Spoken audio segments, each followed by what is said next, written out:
Assalamualaikum warahmatullahi wabarakatuh.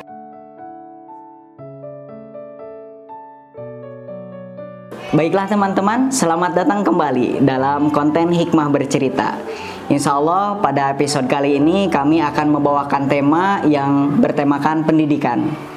Dan insya Allah judul yang akan kami sampaikan tentang betapa pentingnya mendidik anak untuk menjadi soleh. Nah, nanti akan ada penjelasan atau penerangan tentang kisah-kisah inspiratif yang akan disampaikan, yang kita ambil dari kisah-kisah Rasulullah Shallallahu Alaihi Wasallam. Dan mudah-mudahan ini bisa bermanfaat bagi kita semua. Apakah kalian penasaran? Jika kalian penasaran, yuk kita simak dan kita tonton kisah-kisah ini. Bismillahirrahmanirrahim. An Abi Hurairah radhiyallahu anhu annahu qala Rasulullah sallallahu alaihi wasallam idza mata ibnu adam in qata'a amaluhu illa bi thalasin shadaqatin jariyatin aw ilmin yuntafa'u bihi aw waladin sholihin yad'u lahu. Rasulullah sallallahu alaihi wasallam pernah bersabda, jika anak Adam itu meninggal, maka terputuslah amal perbuatannya kecuali 3 perkara. Yang pertama adalah sodakoh jariyah. Yang kedua adalah ilmu yang bermanfaat. Dan yang terakhir adalah anak yang soleh yang mendoakan kedua orang tuanya. Seperti yang sudah kita ketahui, suri teladan kita yakni Nabi besar Muhammad Sallallahu Alaihi Wasallam. Beliau adalah sesosok manusia yang mempunyai karismatik yang sangat tinggi. Beliau juga mencontohkan kepada kita bagaimana cara mendidik anak dengan baik. Salah satunya adalah yang sering kita dengar kisahnya, ceritanya tentang kisah beliau yang sangat mendidik sekali terhadap cucunya, yaitu Hasan dan Husain. Kemanapun cucunya pergi, beliau selalu menemani. Bahkan beliau sering menggendong Hasan dan Husain, bahkan menciumnya dengan penuh kasih sayang. Dan beliau juga tidak ragu untuk memberikan apresiasi supaya Hasan dan Husain itu semakin menjadi anak yang soleh dan menjadi anak yang baik. Baiklah teman-teman, seperti yang sudah kita ketahui bahwa Rasulullah SAW tidak hanya menyayangi anak dan cucunya sendiri, melainkan juga menyayangi semua anak-anak umatnya. Dalam satu kisah dijelaskan, ketika Rasulullah SAW hendak sholat, Hasan dan Husain mengikutinya dan menaiki punggung beliau. Beliau tidak marah, beliau tidak merasa terganggu.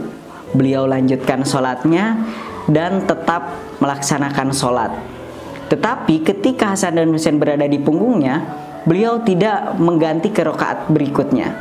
Setelah sholat selesai, beliau berkata bahwasanya saya sengaja memperlama sujud saya sampai cucu saya ini turun dengan sendirinya.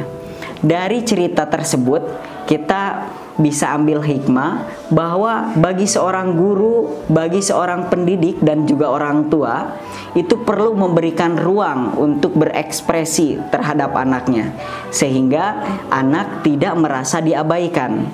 Dan juga nanti akan ada timbal balik respek terhadap orang tua dan mendengarkan setiap nasihat yang disampaikan oleh orang tua dan juga pendidiknya.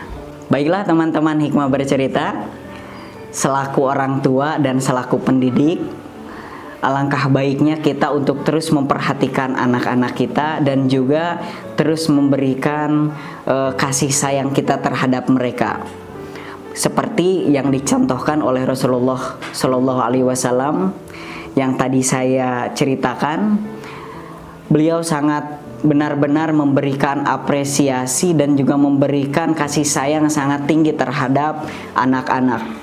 Dan itu harus kita contoh.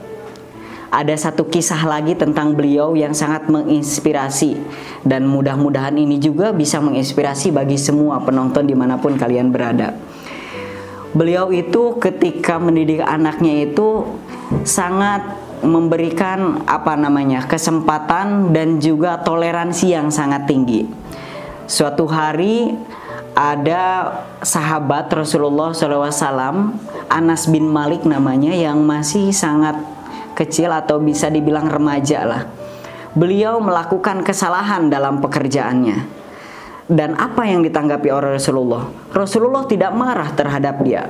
Rasulullah tidak memarahinya dan meremehkannya, tapi Rasulullah memaafkannya dan juga membimbing Anas bin Malik sehingga pekerjaannya selesai dengan baik. Dari situ kita belajar bahwa bagi seorang pendidik ataupun orang tua itu harus bisa membimbing anak-anak, memberikan nasihat kepada anak-anak, jangan hanya bisa memerintah tapi juga memberikan contoh. Seperti yang sering kita dengar dan yang sudah saya baca dari beberapa buku, bahwa karakteristik seorang anak itu lebih kuat meniru daripada mendengarkan perintah. Makanya ketika kita memberikan contoh yang baik, anak akan mengikuti contoh tersebut. Tapi sebaliknya, jika kita memberikan contoh yang kurang baik, maka si anak juga akan mencontoh yang tidak baik. Karena ada peribahasa mengatakan buah itu tidak akan jatuh jauh dari pohonnya. Begitupun dengan anak-anak yang akan kita didik dan juga yang kita besarkan dengan sepenuh hati, dengan harapan yang sudah pasti ingin menjadikan mereka sebagai anak-anak yang soleh. Setidaknya mereka tidak pernah melupakan jasa orang tua yang telah membesarkannya. Oleh daripada itu, selain daripada kita memperhatikan kesehatannya, fasilitasnya, kehidupannya, kecukupan kehidupannya, kita juga harus memperhatikan rohaninya. Dan Rasulullah SAW tidak hanya memberikan kasih sayang, aspirasi dan segala macamnya, tapi Rasulullah SAW juga selalu membimbing si anak supaya senang dalam beribadah. Artinya apa? Memberikan pendidikan ibadah sejak dini, sejak masih sangat kecil. Rasulullah sering mengajak cucunya Hasan dan Husain pergi ke masjid. Beliau tidak memaksa cucunya untuk sholat, tapi beliau mengajak supaya si anak bisa mengamati beliau ketika beribadah. Sehingga ketika tumbuh dewasa, Hasan dan Husain itu sering meniru Nabi Muhammad, Rasul kita, beribadah dengan baik dan menjadi anak yang soleh dan menjadi panutan bagi para umat. Begitulah cara Rasulullah mendidik anak-anaknya. Bukan hanya dengan memerintah, memberikan kata dan mengajarkan secara tekstual saja, tetapi Rasulullah juga memberikan contoh yang baik. Bukan hanya di anak sebenarnya, kita selaku orang dewasa bahkan masyarakat itu kadangkala akan sulit menerima janji-janji, apalagi kalau janjinya nggak ditepatin. Tapi masyarakat dan kita bahkan orang dewasa itu lebih ke melihat orangnya itu seperti apa. Kalau kata-kata ini kan ungdur makola wala tangdur mankola ya. Lihatlah apa yang dia katakan dan jangan lihat siapa yang mengatakan. Tapi sebaliknya, yang terjadi di masyarakat ini bukan melihat perkataan, tapi yang mereka lihat adalah perbuatannya terlebih dahulu. Seperti apakah implementasi kegiatannya, perilakunya di masyarakat, maka itulah yang akan menjadi panutan. Begitupun dengan karakteristik anak. Anak akan mengikuti apa yang dikatakan oleh orang tua, nasihat orang tua, jika orang tuanya memberikan contoh yang baik.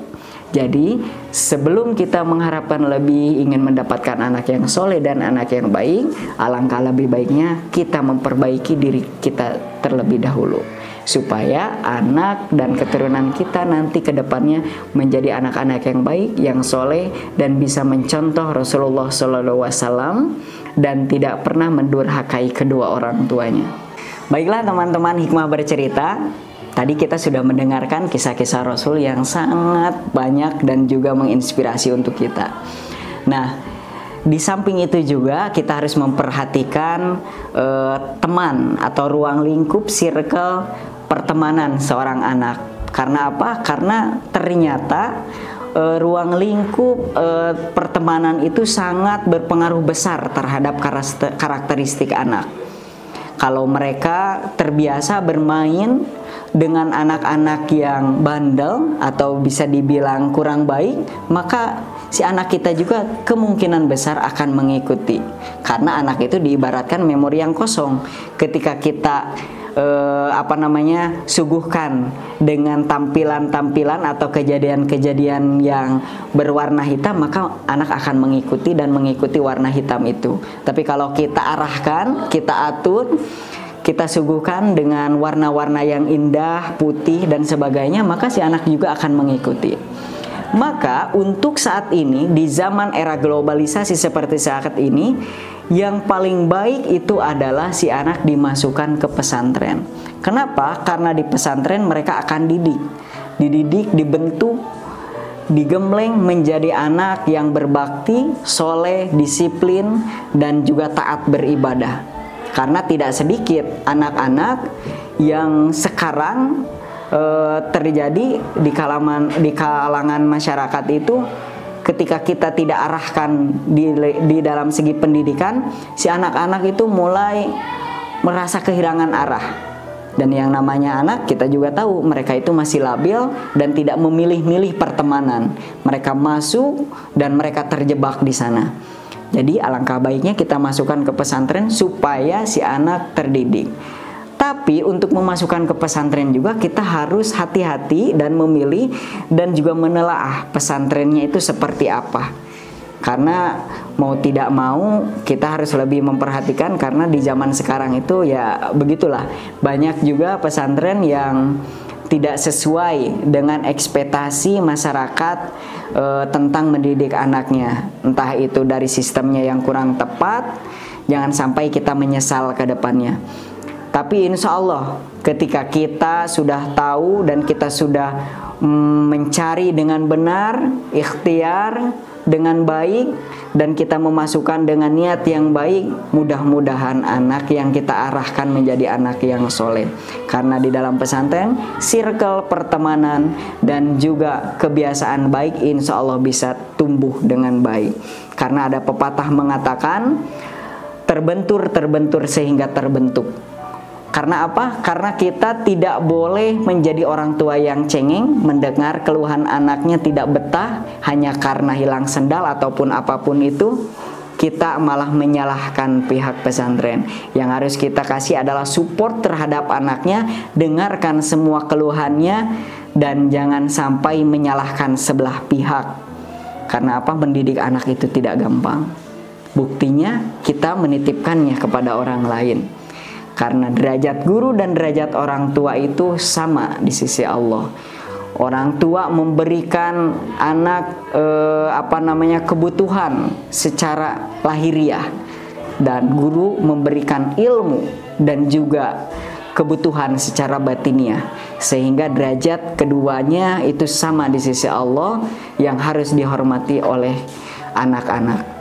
Maka kita selaku orang tua yang akan menitipkan anak ke tempat supaya menjadi anak yang baik, kita juga harus meminta dia dengan baik dan bersikap baik supaya anak kita mendapatkan ilmu dan yang bermanfaat dan menjadi anak yang soleh, yang bisa mengamalkan dan menyiarkan apa-apa yang telah disiarkan dan telah diperjuangkan oleh Nabi kita, yaitu yang memberikan suri teladan yang baik kepada kita, yakni Nabi Muhammad SAW. Mungkin itu saja kisah dan juga pesan-pesan yang mungkin bisa saya sharing kepada kalian semua. Mudah-mudahan bisa bermanfaat. Dan juga saya minta maaf jika ada kesalahan, karena mungkin saya juga masih jauh dari kata sempurna dan kebenaran hanyalah milik Allah semata. Billahi taufiq wal hidayah. Akhirul kalam. Wassalamualaikum warahmatullahi wabarakatuh.